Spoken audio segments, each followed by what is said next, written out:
예수를 위하여 준비하려고 사마리아 인의 한 마을에 들어갔더니 예수께서 예루살렘을 향하여 가시기 때문에 그들이 받아들이지 아니하는지라.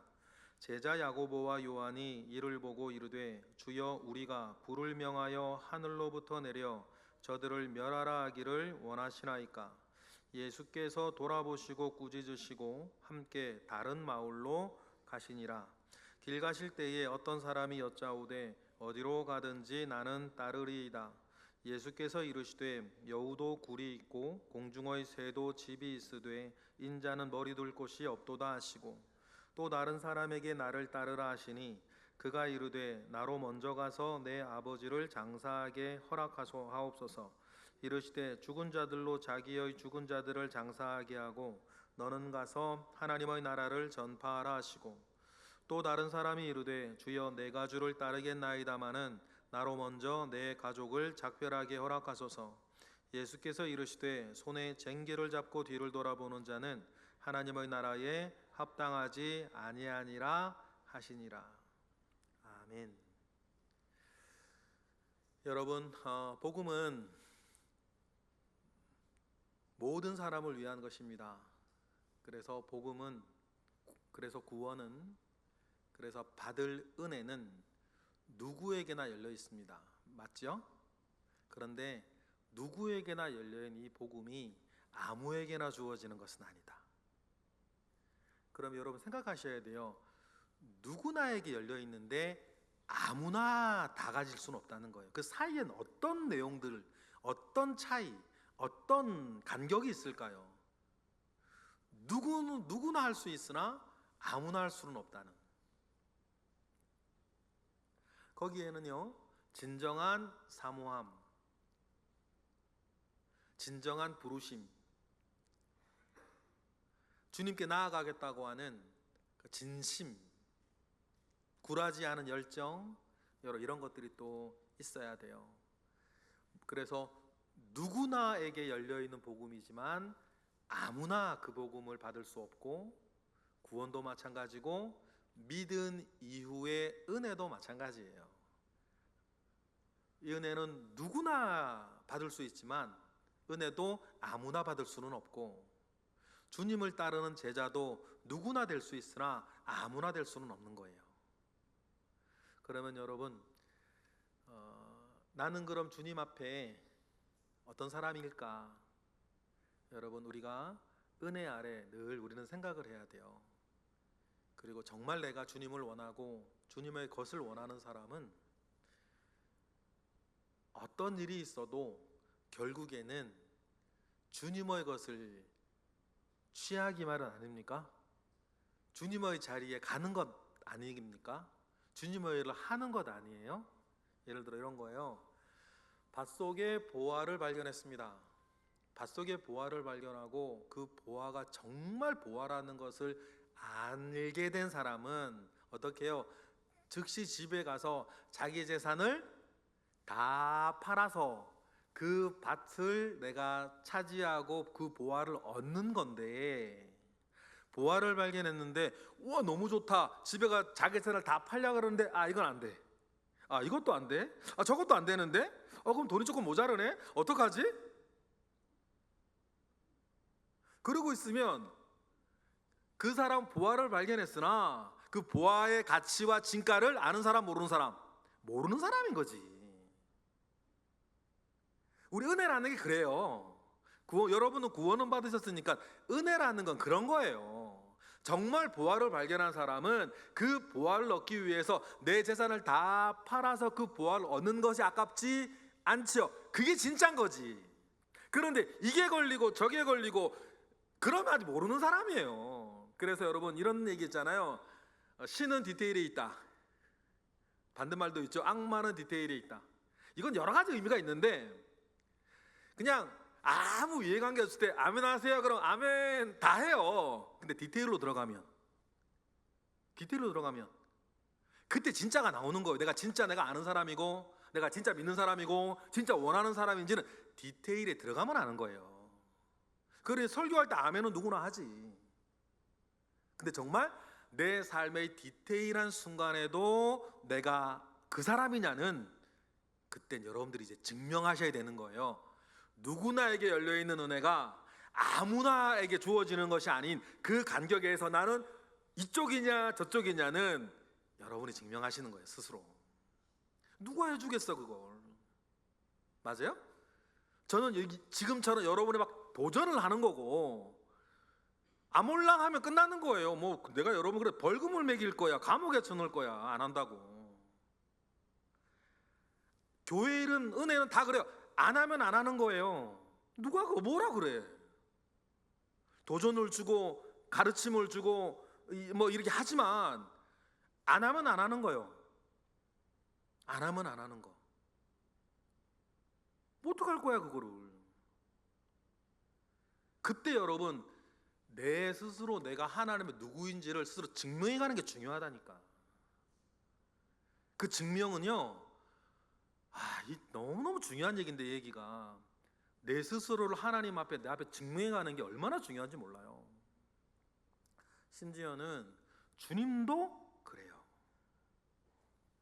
오늘 본문을 보면요, 51절을 여러분 이해하시려면 먼저 읽어볼게요. 시작.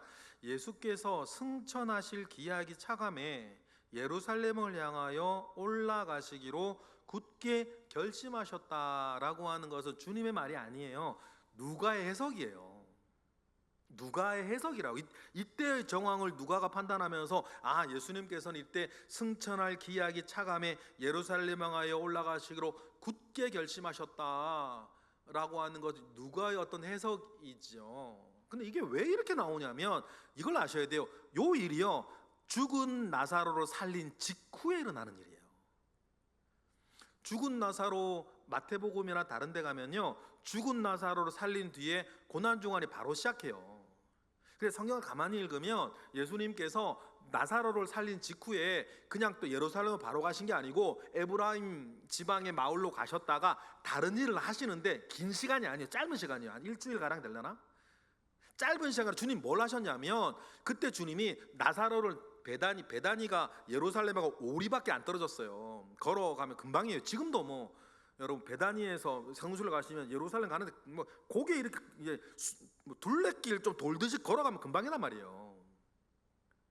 그 베다니에서 죽은 나사로를 살리시고 주님이 예루살렘으로 바짝 가지 아니하셨고, 어떻게 하셨냐면 갈릴리 지역까지 굳이 올라가셔요. 갈릴리에 들어가지는 못하세요. 왜냐하면 헤롯 안디바가 주님을 죽이려고 그러고 있으니까. 그래서 그 경계선까지, 그 갈릴리 지역 경계선까지 쭉 올라가세요. 그래서 여러분들이, 우리가 가끔 제가 그런 얘기 들었는데, 우리가 주님과 주님의 행적에 대해서 여러분 너무 몰라. 사실은 왜 그렇게 하셨고 어떻게 돌아가셨고 어떻게 공생을 하실지 잘 모르신다고. 잘 모르고 믿는 게 대단한 거지. 사실 그게 대단한 거지. 어쨌든 이제 죽은 나사로를 살리고 주님께서 갈릴리 지역으로 감히 들어가시지는 못하시고 갈릴리 경계까지 가셔요. 그리고는 여러 사람들을 모으세요. 그러면 모으셔서 예루살렘으로 내려가시는데, 예수님이 뭐 시간이 없어서 그런지 평상시엔 다니지 아니하는 사마리아 지역을 통과하려고 직진으로 바로 내려오면 더 빠르니까, 근데 이제 보통 그렇게 다니지 아니하시고 사마리아인과 접촉을 피하시기 위해서 크게 우회하셔서 돌아다니시거든요. 예수님뿐만 아니라 유대인들이 다 그래요. 그런데 예수님 이때는 좀 급하셨던 것 같아요. 급하실만 하지. 이제 뭐 정확한 날짜로 계산할 수 없지만 일주일로 채 안 남았고 며칠 안 남았는데 이제 빨리 6월절 다가오고 예루살렘으로 가서 고난주가 시작돼야 되니까 예수님이 급하셔서 평상시에는 다니지 않는 그 직진해서 사마리아 지역으로 바로 내려오시는 길을 가려다가 오늘 막히는 거거든요. 못 가게 하는 사마리아인들 때문에. 그런데 그 전에 승천하실 기약이 차감에 굳게 결심하셔서 이제 예루살렘으로 가면 죽는 거니까, 죽어서 부활해서 승천하시는 거니까, 이제 그 굳게 결심하신다라고 할 때도 우리가 뭘 아셔야 되냐면, 첫 번째, 예수님께도 자유의지가 있으셨어요. 안 하려 그러면 안 하실 수 있었어요. 그런데 예수님에게도 마찬가지, 누구나에게 열려 있는 복음의 영역이, 예수님도 그것을 내 것으로 얻기 위해서는 예수님도 뭐 하세요? 굳게 결심하셔야 되는 거예요. 저절로 되진 않아요. 저절로 되지 않습니다. 구원받는 것에서부터 은혜 받는 것도 어떤 그 나아가는 것도 여러분 그냥 되질 않아요. 심지 않은데 거둘려 그러는 거 아니에요, 그거.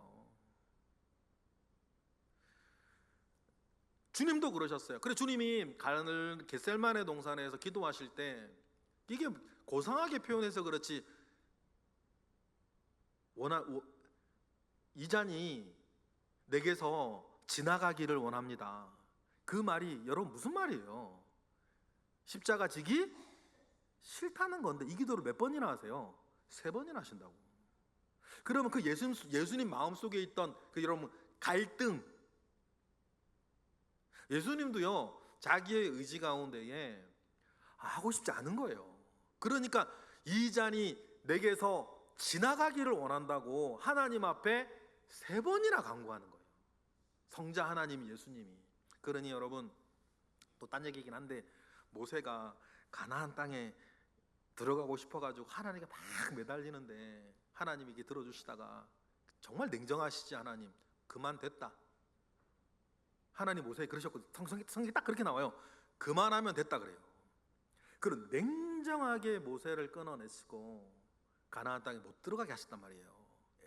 모세가 그렇게 애걸복걸하면 매달리는데도 그만 됐다 얘기하시는 분이시니까 어떻게 하나님이 그럴 수가 있나. 여러분 그건 다른 차원의 묵상이고 주님도 3번이나 이 잔이 내게서 지나게 해달라고 예수님도 기도하실 때 주님이 그렇게 말씀하시지 않았을까? 않았겠지. 그만 됐다 야 십자가 저 죽어라 너 빨리. 모르지 뭐 주님과 하나님 사이 어떤 내용인지 우리가 알 수 없으니까. 근데 감사한 건 뭐예요? 내 원대로 하지 마시고 주님의 뜻대로 되기를 원한다고. 내 아버지 하나님의 뜻대로 되기를 원한다고 굳게 결심하시고 겟셀마네에서 체포되시는 거니까. 왜 이게 제가 길 강조하냐면 오늘 51절에 굳게 결심하신 것과 같이 겟셀마네 동산에서도 그 예수님도 그 걸음을 걸어가시는 것이 마냥 쉽고 편한 건 아니었어요. 각오하고 결심하고 그것을 내 것으로 삼아 받아들이는 과정이 누구에게도 있었다? 주님께도 있었다. 그런 이 말이 맞죠? 누구에게나 열려 있으나 아무나 들어갈 수는 없다. 누구에게나 주어졌으나 아무나 받을 수는 없는 거예요. 은혜의 세계가 언제나 그래요. 그러니 주님 천국은 침노하는 자의 것이라고, 천국은 침노하는 자의 것이라고 침노하려고 하는 이의 열정과 진심과 여러분 인내가 있어야 되는 거다. 이거 안 하고 뭘 우리가 더 다음의 것을 우리가 알겠냐고, 이 다음의 것을 우리가 어떻게 가지겠냐고, 이 다음에 어떻게 누리겠냐고, 이거 안 하고 말이에요. 주님도 그렇게 굳게 결심하시면서 가시는데 말이에요. 그래서 예수님께서 아까 말씀드렸던 것처럼 평상시는 요단강이 있으면 요단강 이제 동쪽 편으로 우회해서 삥 돌아서 가세요. 유대인들 보통 그래요. 왜냐하면 사마리아인들하고 만나고 싶어 하지 않기 때문에 서로 간에. 그런데 예수님께서는 시간에 쫓기셔서 급한 마음 가운데에 평상시에 가지 않는 사마리아인들 관통해서 우회하지 않고 바로 이제 밑으로 내려오는, 남쪽으로 바로 그냥 직행으로 내려오는 길을 가려고 하시죠. 52절이에요. 다 같이 읽어볼까요? 시작. 사자들을 앞서 보내심에 그들이 가서 예수를 위하여 준비하려고 사마리아인의 한 마을에 들어가요. 왜냐하면 왜 준비가 필요하냐면 예수님께서 뭐 제자 4-5명 데리고 사마리아 마을을 전혀 안 가셨던 건 아니고 이 사건 한 2년 전쯤에 사마리아 마을로 한번 올라가신 적이 있어요. 사마리아인들도 예루살렘에서 그 위에 북쪽 갈릴리 지방으로 가는 것을 막지는 않았어요. 이유는 좀 이따 설명을 드릴 테요. 그런데 이제 뭐 그때 사마리아인 지역을 통과하시다가 만난 유명한 여인이 수가성 여인 아니에요. 사마리아 여인. 그런데 그때는 몇 명 없었기 때문에 별다른 준비가 없는데 아까 말씀드렸죠?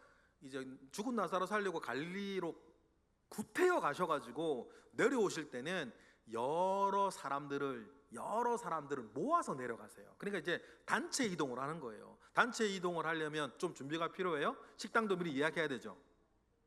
식당도 예약해야 되고, 네. 식당도 예약을 해야 되고, 괜찮아요. 식당도 예약을 해야 되고, 숙소도 예약을 해야 되고, 우리 예를 들어서 하장로님 저하고 어디 가서 밥 먹으려고 하면 예약이 필요 없는데 20명 가서 밥 먹으려면 예약을 해야 되거든. 그러니까 이제 예약을 하고 준비를 하려고 사마리아인으로 들어갔는데, 평상시 가지 않는 길을 가는데 53절 사마리아인이 그들을 못 오게 하는 거예요. 53절 읽어볼까요? 시작.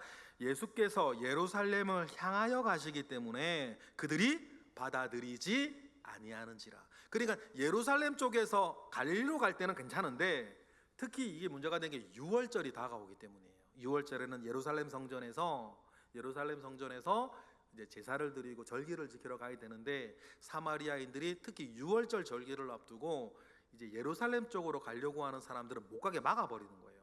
예수님이 지금 예루살렘에 가서 어떤 일을 해야 되는지 급한 마음 가운데 평상시 가지 않는 길을 가시는 것에 대해서 사마리아인들은 지금 모르니까 뭐가 어떻게 돌아가는지 알 수가 없죠. 그래서 막아요. 왜 막냐면 그때 이제 이 사마리아인들과, 여러분 잘 아시다시피 유대인들은 사이가 굉장히 안 좋고 서로 원수지간이었는데 여러 이유가 있어요. 첫 번째 이유가 사마리아인 이 북이스라엘이 옛날 이제 아수르한테 망하잖아요. 주전 722년에. 그때 이 사마리아 이 북이스라엘 사람들이 처참한 일을 당합니다. 처참한 일을 당해요. 아수르는 정책이 민족 혼합 정책이었는데, 이제 모든 이제 잡아서 막 포로로 가는 것도 포로로 가는 거고, 데려가는 거 데려가는 거고, 북이스라엘에 있는 모든 여자들이 아수르 군대의 아이를 임신해야 살아남아요. 왜 그런지는 아시겠죠? 그래서 이제 민족의 어떤 혈통과 문화와 정신과 종교를 말살시켜 버리기 위해서 군인들한테 할당을 줬어요. 이제 너는 10명씩 1인 군 몇 명씩 제가 정확히 기억은 없는데, 군인 한 명당 10명씩 임신을 시키고 돌아와야 되는 걸 주는 거예요. 그러면은 그 이후로 태어나는 아이는 아수르 군인의 자녀가 되니까 그 2세대부터는 아수르 사람이 되는 거예요. 아수르 정식이 그런 거였거든. 남자는 다 쳐 죽이고. 그러면 여러분, 옛날에 이거 되게 못된 말이지만 양해하고 들으세요. 우리나라도 병자호란 때 원나라에 잡혀갔던 여자가 돌아오면 뭐라고 불렀어요?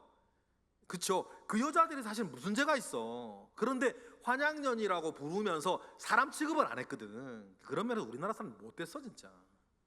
그런데 유대인들 입장에서 그 북이스라엘 사람들은 그때부터는 어떤 거예요? 우리의 그런 거예요. 그래서 상종을 하지 않았어요. 상종을 하지 않고, 또 이제 종교적으로도 남유다와는 달리 북이스라엘은 아합 왕 때, 여로보암 2세 왕 때부터 바알을 따라다니면서 완전 종교가 이상해져 버리고, 나중에 망한 다음에 그들도 회개하고 했는데, 이상하게 들리시겠지만 이 사마리아인들은 다른 성경은 받아들이지도 않고 믿지도 않고, 지금으로 따지면 모세 율법만 믿었어요. 창세기, 레위기, 민수기, 신명기, 여호수아까지. 이 모세 율법만 가지고 이것만이 성경이라고 그러고 다른 건 성경 취급을 안 하며 자기들만의 종교를 만들어 갔는데, 그러다 보니까 그들은 예루살렘에 가지도 못하고 하니까, 우리가 모세가 축복의 산 그린심산, 저주의 산 에발산 사이에서 민수기에 보면 크게 이제 축복과 저주를 선언하는 그 일들이 나오는데, 이 사마리아 이게 북이스라엘 사람들은 그림심산을 중심으로 해서 다른 성경은 인정하지도 않고 모세 율법을 중심으로 자기들의 종교만 이렇게 자기들의 종교를 따로 만들어가기 시작했어요. 그때부터 그 사람들을 사마리아인이라 부르기 시작했어요. 근데 이 사마리아인이 에스라 느헤미야 때 성전을 건축하고 성벽을 건축하기 위해서 에스라 느헤미야 때에 이렇게 돌아와서, 포로도에 남유다가 망하고 돌아와서 성전 지으려고 하고 성벽도 막 새로 지으려고 할 때, 사마리아인 대표적인 사람 산발랏이 그걸 못하게 방해를 한다고. 군대까지 동원하면서. 그러면서 여러분 점점점 유대인과 그때부터 이 사람들을 사마리아인이라 부르기 시작했어요. 우리 민족 아니라는 거지. 그러면서 이렇게 이 사마리아인들과 유대인들이 갈라지기 시작하는데, 그리고 사마리아인은 그리심산에서 예배를 자기들끼리 드리기 시작하는데, 거기에 막 성전도 막 자기들끼리 지으려고 그러는데, 나중에 유대인들이 예루살렘 성전이 있는데 신명기 17장에 보면 너희는 아무 곳에서나 예배드리지 말고 하나님의 정한 곳에서 예배하라 그랬는데, 유대인들은 그것을 예루살렘 성전으로 알고 있는데, 이 사마리아인들은 그리심산에 성전을 짓고 자기들만의 여호와 종교로 모세 율법만을 가지고 딱 나아가려고 하니까 유대인들이 군대를 동원해 가지고 그 성전을 파괴해 버리는 일들을, 그러면서 많은 사람들이 죽고, 그런 일들이 막 역사적으로 막 있다 보니까 유대인들과 사마리아인 서로 간에 뭐가 돼요? 원수가 되는 거예요. 서로 상종하지 않는. 그래서 예수님께서 수가성 여인한테, 사마리아 여인한테 물 좀 달라고 하니까 여인이 뭐라 그래요? 당신은 유대인 남자인데 어찌하여 나에게 말을 걸고 물을 달라 하느냐 말할 정도였다고. 그런데 여러분, 이때 예수님께서 그 사마리아 여인한테 이런 얘기를 하시는 거예요. 요한복음 4장 21절 다 같이 시작. 예수께서 이르시되 여자여 내 말을 믿으라. 이 산에서도 말고 예루살렘에서도 말고 너희가 아버지께 진정으로 예배할 때가 올 거다고 말씀하시는데, 예루살렘 앞에 이 산이 그럼 어느 산이에요? 그리심산인 거예요. 이제 사마리아인들이 자기들의 여호와 신앙을 만들어서 예배하던 그리심산을 말하는 거예요. 그러면 여러분, 사마리아인들 입장에서는 예루살렘 성전이 좋겠어요? 밉겠어요? 밉지. 자기들의 조상들은 그리심산에서 예배를 했고, 우리는 그리심산에 성전을 짓고 그리심산을 중심으로 예배를 드리고 있는데, 유대인들은 예루살렘에서 자기들의 절기와 자기들의 전통적인 예배를 드리면서 막 하고 있고, 그것 때문에 자기들을 억압하고 군대를 동원해 성전도 파괴하고 자기들 무시하고, 그러니까 사마리아인들은 유대인들을 그렇게 미워하고 싫어했고, 그래서 이게 이렇게 되는 거예요. 예루살렘에서 북쪽 갈릴리로 갈 때는 막지 않아요. 그런데 갈릴리에서, 그것도 6월절 날, 6월절 절기를 앞두고 예루살렘으로 내려가는 사람들은 뭐 하러 가는 거예요? 예루살렘 성전에 예배하러 가는 사람들이니까 사마리아인데 그거는 못하게 막는 거예요. 막는 거예요. 그러니까 이제 오늘 본문에 막았죠. 그 예루살렘을 향하여 가시기 때문에 그들이 받아들이지 않아요. 그런데 여러분, 돌아가는 판은 제자들도 알잖아요. 죽은 나사로 살렸고, 그 마태복음과 마가복음 읽어보면 그것 때문에 대제사장들이 뭐 예수를 죽이려고 하고 있고, 그 분위기를 제자들도 알고 있고, 그러니까 이제 갈릴리에 있는 사람들 데려가가지고 아마 제자들은 이 사람들이 우리가 함께 싸울 원병 같은 그런 느낌으로 뭐 제자들은 생각을 들지도 몰라요. 빨리 예루살렘 정복해야 되니까. 그러니까 예수님은 그런 건 아니었죠. 예수님 왜 사람들을 모아 내려가셨을까? 제 묵상은 부활의 증인을 더 많이 두고 싶으셨던 것 같아요. 부활의 증인. 그리고 그때 내려간 사람 중에 첫 번째 부활의 증인이 나오죠. 누구요? 막달라 마리아예요. 이때 예수님이 갈릴리에서 모아서 내려간 사람들 중에 막달라 마리아가 부활의 첫 증인이 되거든요. 어쨌든 그런 급한 마음에 빨리 예루살렘으로 내려가야 되는데 한시가 급한데 이 인간들이 앞을 가로막네. 짜증이 나겠죠? 열받겠죠? 그래서 그 승질 급한 야고보와 요한이 뭐라고 얘기해요? 54절 시작. 제자 야고보와 요한이 이를 보고 이르되 주여 우리가 불을 명하여 하늘로부터 내려 저들을 멸하라 하기를 원하시나이까? 불을 내려 저들을 멸하게 해달라고 정말 열받아가지고 요한하고 야고보가 정말 열받아서 그렇게 이야기를 합니다. 요한은 성격이 좀 그랬던 것 같아요. 특히 요한은 보면 어제 본문인가 그제 본문에도 보면 우리를 따르지도 않으면서 예수님의 이름으로 기적을 쫓아내고 이적을 행하는 사람들에 대해서 요한이 뭐라 그랬다 그랬어요? 금하게 했다 그랬거든. 요한을 참 연구해보면 재밌는데, 요한은 굉장히 욕심도 많고 열정도 많고 좀 음흉하기도 하고 사람 좀 그래야 열받으면 막 뭐 이렇게 막 번개와 불을 내려 막 이렇게 하겠다고 하기도 하고. 그래서 예수님께서 요한하고 야고보에게 별명을 내려주시는데 별명이 뭐예요? 이게 욱하는 성질 때문에 그러는 건데 마가복음 3장 11절에 보니까 읽어볼까요? 시작. 또 세베대의 아들 야고보와 야고보의 형제 요한이니 이 둘에게는 보아너게 곧 우레의 아들이란 이름을 더하셨다. 별명을 우레, 이게 우리로 따지면은 뭐라 그럴까, 이게 막 이게 뭐 그런 사람 있죠. 막 욱하는 사람들, 못 참는 사람들, 막 불같은 성격, 그런 사람이었던 것 같아요. 그러니까 이제 자기를 따르지도, 예수를 따르지도 않으면서 예수의 이름으로 귀신을 쫓아내는 사람을 금하기도 하고.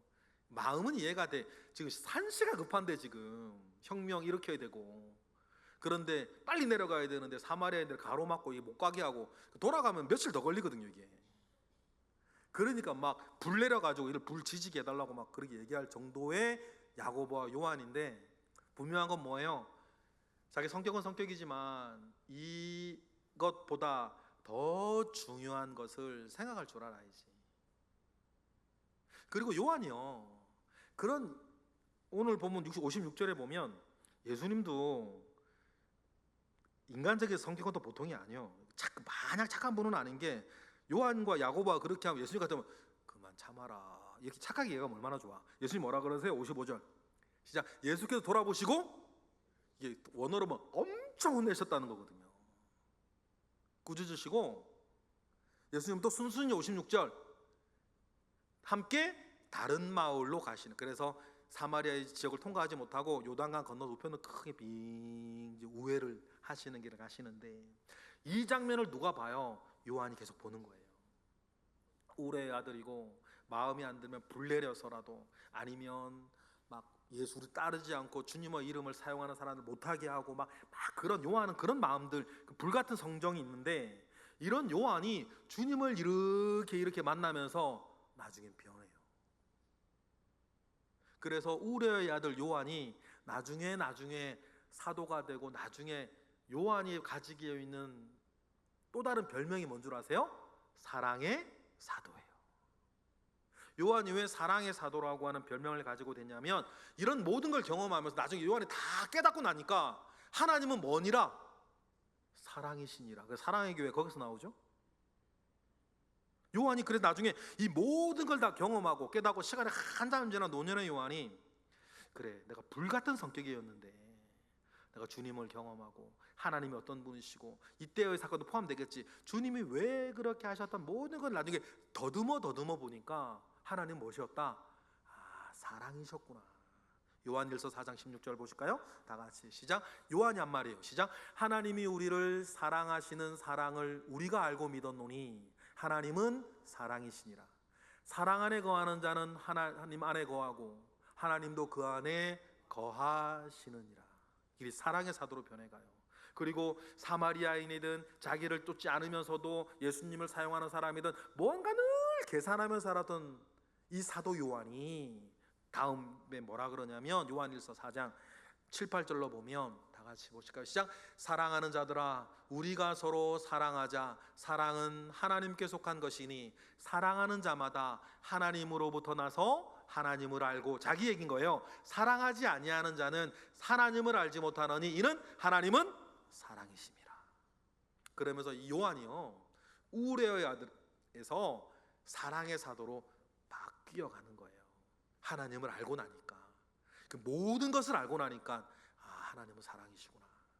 내가 이게 산 저게 산하고 이런저런 일들 속에 정말 몸은 주님과 함께 있었으나 그 중심은 주님과 함께 있지 못하고 늘 이런 짜증 저런 짜증, 이런 두려움, 이런 염려, 이런 분노, 이런 화 가운데에서 내가 있었구나. 이걸 갖다가 나중에 서서히 요한이 마지막을 다 보고 더듬어서 보니까, 요한은 오래 살거든요. 요한은 오래 살았어요. 다른 제자들은 AD 6, 70년 전에 다 순교해 죽는데 요한은 오래 살았어요. 왜냐하면 요한은 순교할 수가 없었거든요. 왜냐하면 예수님이 십자가에서 예수님의 어머니 마리아를 누구한테 부탁해요? 요한에게 부탁한다고. 내 어머니니라. 그래서 요한은 다른 제자들처럼 복음 전하며 살지 못하고 마리아 데리고 도망 다니는 게 요한의 일이었어요. 그리고 오래 살았지. 그 요한은 100세까지 살거든요. 그리고 오래 살다가 우리가 늘 그러는 것처럼 옛날 일을 더듬어 보는 거예요. 옛날 생각을 해보면 요한이 내린 결론, 하나님은 무엇이다? 사랑이시다. 자기의 회개와 참회 속에 정말 하나님을 아는 자는 정말 저 사랑하게 되는구나. 근데 내가 그때는 그러지 못했던 부분을 생각해내고 오늘 보면 그 건수 중에 하나가 들어가겠죠. 내가 그때 사마리아인들은 사실은 우리가 그리 급한지도 몰랐고 예수님이 뭐 하시는 분인지도 몰랐고 이들도 다 구원받고 하나님의 자녀, 하나님의 백성 되어야 될 사람들인데 내 뜻대로 안 된다고 불례로 지져버리겠다고 그러지. 이런 모든 것들이 요한에 뭐가 되는 거예요? 회개와 참회의 이유가 되는 거예요. 여러분, 잘못은 누구나 할 수 있습니다. 그죠? 누구나 할 수 있어요. 그래, 중요한 건 뭐예요? 잘못을 내가 인지하면서 나를 바꾸어 가는 거지. 누구처럼? 요한처럼. 잘못 안 하면 사는 사람이 어디 있어요? 잘못 안 하면 사는 사람이 누가 있어? 그런데 잘못을 잘못으로 방치하지 않고 잘못을 딛고 다음으로 올라가는 것이 우리가 은혜 받을 수 있는 사람, 우리가 변화될 수 있는 사람, 좀 다른 삶을 영육간에 살 수 있는 사람이겠죠.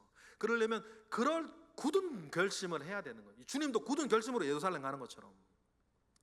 그런데 주님도 굳은 결심 가운데 그렇게 가는데 57절부터 나오는 세 사람의 종류가 있어요. 굳은 결심을 하지 않는 사람이에요. 굳은 결심을 하지 않는 사람. 57절 어떤 사람이 다른 본문에 보면 이 사람이 서기관으로 나오는데 그 서기관이 똑똑한 사람이죠. 그러니까 57절 주님께 이런 부탁을 합니다. 다 같이 읽어볼까요? 시작. 길 가실 때에 어떤 사람이 여짜오되 어디로 가시든지 나는 주님을 따르겠다고 얘기를 해요. 그런데 주님이 그 얘기를 함께 가자 그렇게 얘기하지 않으세요. 참 이상한 거 있어요. 주님은요 아무에게나, 참 누구에게나 열려있는 주님이 아무에게나 열려있지는 않은데 마태복음은 나를 따르라 얘기하셨던 주님인데 거라사 광인이 주님 쫓아가겠다 그러니까 이 집에 가라 그러죠. 왜 그러셨을까? 주님이 세리 마태에게는 나를 따르라 그러시는데 세리장 삭개오한테는 나를 따르라 그러진 않아. 그 말 하지 않으세요. 왜 그러셨을까? 우리가 여러 묵상을 할 수 있겠죠. 근데 서기관이 말하는 거예요. 난 주님을 따르겠다고. 그럼 같이 가자. 잘 생각했다. 그렇게 말씀하시지 않으시고 58절처럼 답변하세요. 읽어볼까요? 시작. 예수께서 이르시되 여우도 굴이 있고 공중의 새도 집이 있으되 인자는 머리 둘 곳이 없도다. 대답을 이렇게 하세요.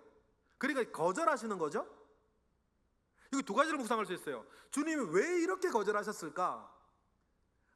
이 서기관은 주님을 따르겠다라고 하는 목적이 머리 둘 곳도 있고 이왕이면 더 좋은 것일 수도 있고 죽은 나사로 살린 것도 알았고 그럼 대단한 분이고 예루살렘 내려가면 이제 어떤 일을 벌이실지 모르고 그러면은 거기서 지금 따라다니면 이게 머리 둘 곳이 뭐 대단한 곳이 될 수도 있고 뭔가 예수님을 따라가면서 복받고 출세하고 성공하고 그런 쪽으로 생각하시는 거겠죠. 그래서 제가 가끔 자주 이런 말씀드리죠. 처음에는 누구나 자기를 위해 교회 다닌다. 그런데 끝까지 자기를 위해 교회 다니면 안 되는 거 아니에요? 맞아요? 여기 계시면 대부분이 그런데 예수 믿은 지 몇십 년이 됐는데 아직까지 나를 위해 교회 다니면 어떡해? 저도 맨 처음에 교회 정부 치기 시작한 게 짝사랑하던 누나 때문이었는데 박수빈이라고 제처는 지금 아기 학교 가가지고 없어요. 그래서 박수빈이라는 누님이 있었는데 제 중학교 1학년 때 너무 그 누나가 좋더라고. 그래서 막 교회를 찾아서 막 이렇게 목요일에 이렇게 막 안 가도 되는 날도 가고 막. 근데 제가 지금도 그러고 있으면 요즘 어떡하실래요? 지금도 그러고 있으면 그럼 안 되지. 처음에는 누구나 어떤 이유에서건 자기를 위해 예수 믿고 자기를 위해 교회 다니는데 끝까지 그러면 안 되는 거 아니야. 사람마다 시점은 다를 수 있겠지만 나를 위해 예수 믿고 나를 위해 교회 다니는 것에서 주를 위해 교회를 다니고 주를 위해 예수를 믿는 그런 사람으로 바뀌어야 되는데, 이 서기관이 주님 그 얘기를 하시는 거예요. 인자는 머리 둘 것도 없다. 공중에 새도 다 있고 있는데 너는 출세를 원하고 성공을 원하고 뭐 그런 걸 원하지만 아마 그런 건 없을 거야. 그래도 너 따를 수 있냐? 못 따를 것 같은데 일단 사행을 하시는데, 만약에 그렇더라도 따라왔다면 이 서기관이 57절에 어떤 사람이라 나오진 않겠죠. 무슨 말인지 아시겠어요? 계속 따라다녔다면, 쫓아왔다면 이름이 뭐 성호순 이렇게 나올 거 아니에요. 왜냐하면 누가복음을 쓸 때 이 사람이 온 건 알게 누군지는 모르겠어. 안 돌아왔단 거거든. 그러니 여러분, 이렇게 우리가 주님을 따를 때에 무엇인가 굳은 결심이 있어야 되는 거예요. 저절로 되어집니까? 저절로. 절대로 저절로 되진 않는다. 세상에 저절로 되는 게 뭐 어디 있어요? 숨도 여러분 우리가 쉬어야 쉬는 거지. 우리의 이 몸도 말이에요. 그래서 임종을 눈앞에 둔 분들의 특징이 있잖아요. 숨 쉬는 걸 너무 힘들어하는 거예요. 59절의 사람도 있습니다. 59절의 사람, 굳은 결심을 한 사람이에요. 이 사람에게는 주님이 나를 따르라고 하셨어요. 마태처럼. 59절을 볼까요? 시작. 또 다른 사람에게 나를 따르라 하시니 그가 이르되 나로 먼저 가서 내 아버지를 장사하게 허락하옵소서. 내 아버지를 뭐 장사하게 허락하옵소서 했는데 주님 이렇게 얘기를 하세요. 요거 질문 가끔 받아요. 야, 주님 너무하신 거 아니냐고. 60절 읽어볼까요? 다 같이 시작. 이르시되 죽은 자들로 자기의 죽은 자들을 장사하게 하고 너는 가서 하나님의 나라를 전파하라고 말씀하셨다. 그런데 이 사람도 어떻게 되는지 모르겠어요. 그런데 이 사람이 죽은 자들은 죽은 자들로 장사하게 해라. 주님 말씀하시면서 이미 따르고 있는 제자에게 그렇게 말씀을 하셨어요. 근데 이거는 여러분 그 당시 유대인들의 그 장례 풍속을 조금 알아야 돼요. 장례를 2번 하거든요. 1년 정도 터울로 2번 해요. 사람이 먼저 죽으면 이제 간단한 여물하고 무덤에 넣는 거예요. 그 무덤에 넣어요. 그리고 1년 정도 지나면 몸이 이제 세마포로 싼 그 몸이 다 부식이 되겠죠. 그러면 1년 뒤에 무덤의 동굴 바위로 막아놓은 무덤을 열고 그 무덤 시신을 수습해서 땅에 매장을 하는 거예요. 그래서 유대인의 장례는 그게 2번 한단 말이에요. 그러니까 아리마대 요셉이 부자니까 아무도 장례를 치러보지 않은 무덤에 자기 쓰려고 아무도 치러보지 않은 무덤에 예수님의 시신을 거두는데 이상하잖아요. 아무도 장례를 치러보지 않은 무덤이래. 이게 뭐냐면 그래서 동굴인 거예요. 부자들은 뭐 자기 돈 있으니까 다른 죽은 뒤에라도 다른 사람 몇 번 썼던 동굴 1년 동안 몇 번 썼던 동굴을 사용하고 싶지 않았겠지. 그래서 첫 번째로 자기가 쓰려고 자기의 1년치 장례를 먼저 하기 위해 무덤을 사놨는데 예수님의 그걸 양보한 거 아니에요. 1년 뒤에 끝날 거니까. 그런데 그러면 여러분 지금처럼 이 장례가 2박 3일 뭐 3일장 그런 게 아니에요. 돌아가셨으면 그날 바로 어떻게 되는 거예요? 무덤 속에 넣는 거예요. 그러면 지금 이 제자의 아버지는 돌아가셨다 안 돌아가셨다? 안 돌아가신 거예요. 그러는데 죽을 것을 염려하고 곧 돌아가실 것 같으니까 이렇게 사죽이 많아. 좀 이렇게 일 잘 못하는 사람들이요 사죽이 많아요. 여러분 자녀들이 공부를 잘할 아이인가 못할 아이인가를 다 보시면 뭘 보시면 되냐면요, 머리도 머리인데 더 중요한 게 뭐냐면 공부를 정말 할 아이들은요 책상에 앉으면 바로 공부해요. 그 못하는 애들은 공부하기 준비 시간이 길어. 뭔가 이렇게 정돈도 해야 되고 계획도 세우고 막 이것저것 정리도 하다 보면 1시간 그래 피곤해. 그래서 책상에 앉아가지고 딱 공부를 못하고 이렇게 사족이 많은 애들은요 공부 못해요. 그 공부할 애들이 아니니까 일찍 포기하시는 게 좋아.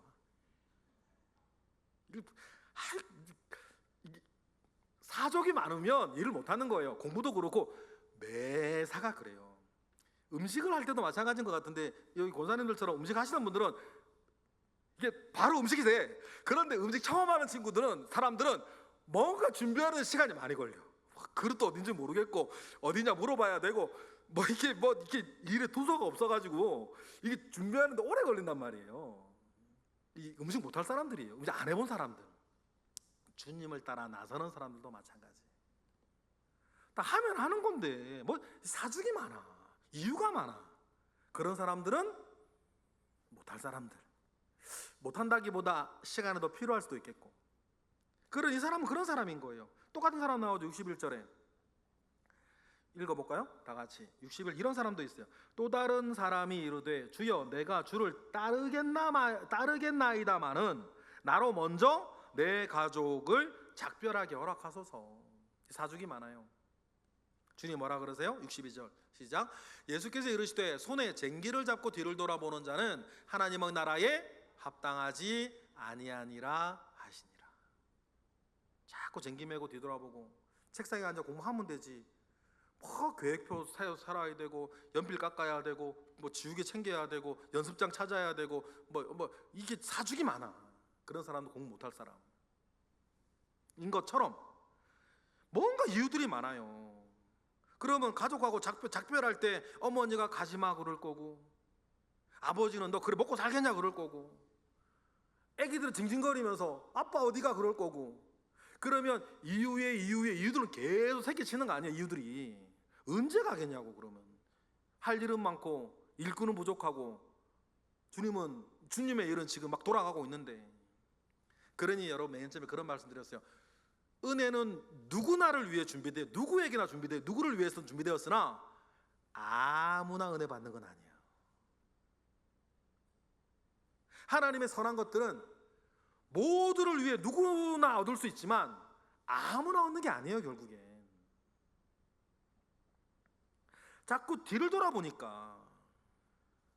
그런데 여러분 정말 원하는 일은요, 여러분도 우리도 마찬가지인데요, 정말 원하는 일은 무슨 수를 써서라도 여러분 해내시잖아요. 정말 원하면, 정말 내가 필요하고, 정말 내가 하고 싶고, 정말 내가 이루고 싶고, 정말 내가 가고 싶으면 여러분 해내시잖아요. 그래 불구하고. 폭삭사가수다 그 드라마 보면서 제가 이 생각을 했는데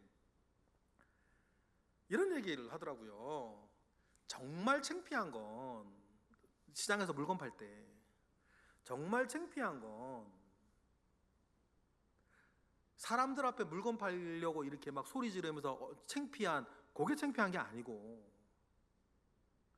아버지가 집에 아무것도 못 들고 가가지고 아이들 밥 굶기는 게 진짜 창피한 거 아니냐. 맞아요? 여러분 어떤 게 정말 창피한 겁니까? 어떤 게 정말 창피한 거죠?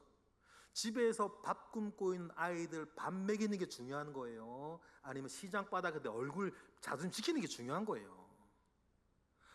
무엇을 내가 정말 원하느냐에 따라 집에 있는 아이들 밥 먹이는 게 정말 중요하고, 그런데 꼭 애들 밥 먹여야 되겠다 생각하는 사람은 시장 바닥에 자기 얼굴 팔리는 것은 이유가 되지 않겠죠? 그런데 그런 것들이 자꾸만 이유로 달리는 사람은 아이들이 집에서 지금 밥 굶고 있는 거 자기한테 별로 중요한 사람이 아닌 거예요. 자기 얼굴이 중요한 사람이지. 그러면 정말 원하는 것은 우린 진짜 하게 되어 있는데, 정말 주님을 따르고 은혜를 받고 주님의 능력 가운데 살아가는 것을 내가 정말 원해요? 그러면 사죽 달지 않고 이유 달지 않고 하겠지. 근데 정말 원하지 않으면 이거 아버지 장례가 어떻고, 가족은 또 인사를 해야 될 것 같고, 이거 따라가면 머리 둘 것도 없다고? 이런 사족이 많이 달리는 건 여러분 정말 원하는 게 아닌 거예요. 그냥 심지 않은 데서 주어 좋다 그러니까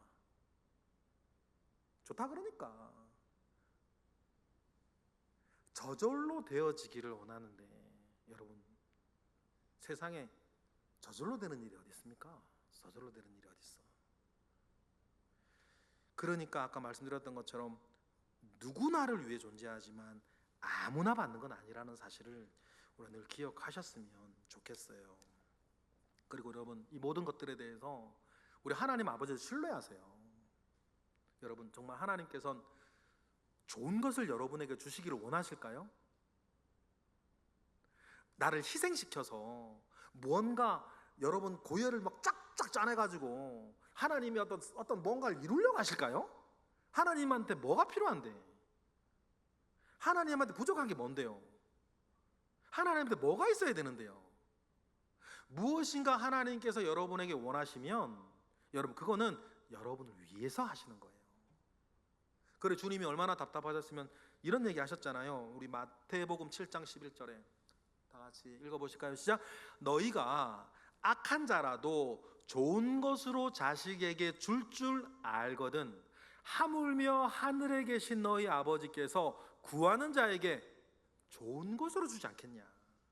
주님을 따르고 주님의 제자가 되고 아버지가 그렇든 가족이 이러든 간에 주님을 이렇게 따르면 주님이 본인을 위해서든 하나님의 나라를 위해서든 심지어는 자기 가족을 위해서 누구를 위해서든 좋은 것으로 하나님께 주시지 않겠냐고요. 그 하나님을 신뢰해야지. 그러니 여러분, 먼저 그 나라와 그 의를 구하는 것에 여러분 주저하시면 안 되는 거예요. 이어지는 우리 마태복음 6장 말씀 보면 그래 이런 말씀 하실 수 있는 거죠. 읽어볼까요? 시작. 그런즉 너희는 먼저라 그랬어요. 먼저 그의 나라와 그의 의를 구하라. 그리하면 이 모든 것을 너희에게 더하시리라. 전 제가 그 증인이라고 생각해요. 먼저 그 나라와 그 의를 구했을 때에 하나님께서 이 모든 것을 주시는, 가족의 이야기라 하더라도 그 어떤 것이라 하더라도 34절 보니까 그러므로 내일 일을 위하여 염려하지 말아라. 내일 일은 내일이 염려할 것이요 한날 괴로움은 그날로 족하니까 오늘은 어떻게 살아라. 먼저 그의 나라와 그 의를 구하며 살아라. 그러면 이 모든 것을 너희에게 더하실 것인데 거기에 뭐 아버지에 대한 거든 가족에 대한 것은 돈에 대한 거든 인생에 대한 모든 것들은 하나님이 주신다. 근데 그 하나님을 신뢰하고 내가 정말 그 하나님을 원하고 그 하나님을 따르는지 아니면 여전히 그래서 그 말 들었어요. 밭속에 보화가 있다는 걸 알겠어. 있으면 좋겠어. 근데 집에 갈러 보니까 아이고 장롱이 아까워. 아이고 어제 산 자동차도 아깝고 이 적금 들려고 내가 얼마나 고생을 해. 적금도 아까워. 그걸 못 깨겠어. 그러면 뭔 거예요? 보화를 깨닫지 못한 거지. 아직 모르는 거지. 보화를 원하지 않는 거지. 맞아요?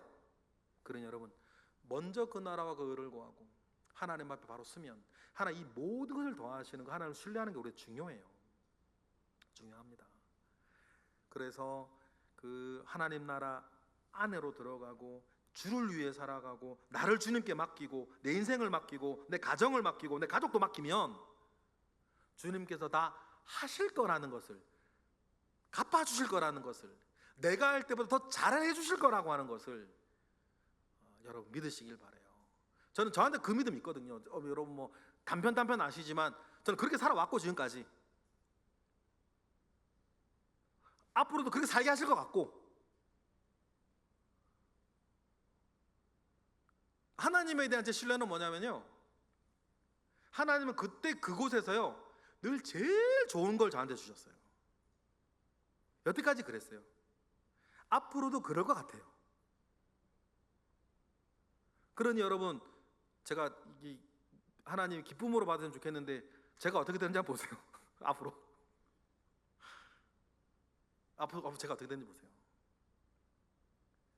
저도 그런 시험만 남아 있는 거예요. 정말 그 나라와 그 의를 위해서 자기를 부인하고 주님께 나아가는, 하나님께서 책임주실 만한, 하나님께 책임을 쟤는 내가 좀 책임을 져줘야겠다 싶을 만큼 그런 사람으로 내가 이렇게 사는 게 중요하겠지.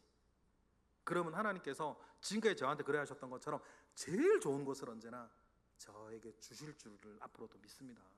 제가 이 말씀을 드리는 건 하나님이 우리 모두에게 그런 분이시다. 그러니 이 문턱 하나만 좀 넘으면 돼요. 여러분, 지금의 여러 이유들 있잖아요. 문턱 하나만 넘으면 여러분 됩니다. 그 문턱 넘고 더 큰 은혜의 세계 가운데 나아가시는 우리 모두가 되시길 주님의 이름으로 축복합니다.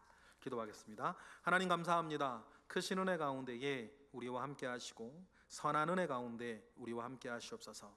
하나님은 온전하심 가운데 문턱 넘고 나아가게 하옵소서. 예수 그리스도의 이름으로 기도드렸나이다. 아멘.